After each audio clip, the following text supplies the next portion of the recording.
কাম লাইব্ৰেৰী ইয়াত পঞ্চমবাৰৰ কাৰণে চন্দ্ৰ দিবাকৰ নাৰ্জাৰী মেমৰিয়েল ফুটবল টুৰ্ণামেণ্ট আয়োজন কৰিছে আৰু আজি প্ৰথম খেলত দতমা আৰু জাৰাগুৰি দুইটা টিম ইয়াত খেলত অংশগ্ৰহণ কৰিছে আৰু সুন্দৰ খেল আৰম্ভ হৈছে। মই আয়োজকসকলক ধন্যবাদ জনাইছোঁ যে তেখেতসকলে এই গ্ৰাম্য অঞ্চলত আমাৰ গ্ৰাম্য অঞ্চলৰ যুৱ যুৱতীসকলক উৎসাহ দিবৰ কাৰণে ইমান সুন্দৰ এটা টুৰ্ণামেণ্ট আয়োজন কৰিছে। ইয়াৰ কাৰণে মই ধন্যবাদ জনাইছোঁ আৰু বিশেষকৈ চন্দ্ৰ দিবাকৰ নাৰ্জাৰী তেখেতৰ স্বৰ্গীয় আত্মাৰ প্ৰতি মই শ্ৰদ্ধা জনাইছোঁ।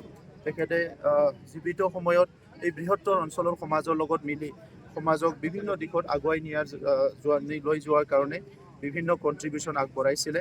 আজি তেখেতে স্বৰ্গবাসী হ'ল, কিন্তু তেখেতৰ সুপুত্ৰসকলে লগ লাগি পেলাই এই অঞ্চলৰ সমাজখন একতাৰ এটা এনাজৰীৰে আগবাঢ়ি নিয়াৰ লগতে বিভিন্ন সমাজ কল্যাণৰ কাম কাজ আৰম্ভ কৰিছে।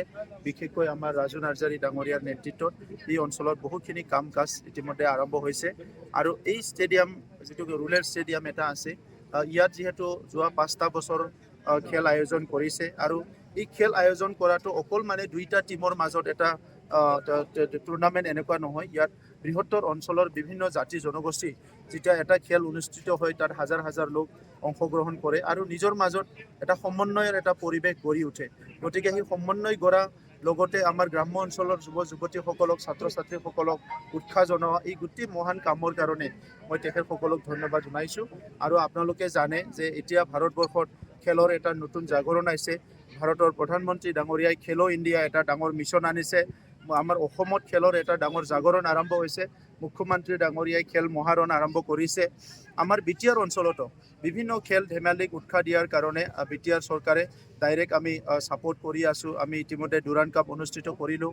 যোৱা বছৰ সন্তোষ ট্ৰফি হৈ গ'ল। ইয়াৰ পিছত আমি দুটা একাডেমীৰ কাৰণে কাম কৰি আছোঁ, ফুটবল একাডেমী ল'ৰা আৰু ছোৱালীৰ কাৰণে। গতিকে বিটিআৰ অঞ্চলটো খেল জগতখন আগুৱাই নিয়াত এই বিন্নাকান্তা অঞ্চলৰ ৰাইজ আৰু ইয়াৰ যি আমাৰ এটা এই কমিটি বনাইছে তেখেতসকলে বিন্নাকান্তা মৌজা কাম লাইব্ৰেৰী যিটো কমিটি তেখেতসকলক ডাঙৰ এটা কণ্ট্ৰিবিউশ্যন আগবঢ়াইছে। মই তেখেতসকলক ধন্যবাদ জনাইছোঁ আৰু এই যে ষ্টেডিয়াম আছে এই ষ্টেডিয়ামখন উন্নতিকৰণ কৰাৰ কাৰণে পেভিলিয়ন নিৰ্মাণৰ কাৰণে আমি বিটিআৰ চৰকাৰৰ পৰা এটা এমাউণ্ট এটা ইয়াতে চেংচন কৰা হ'ব। Thank U.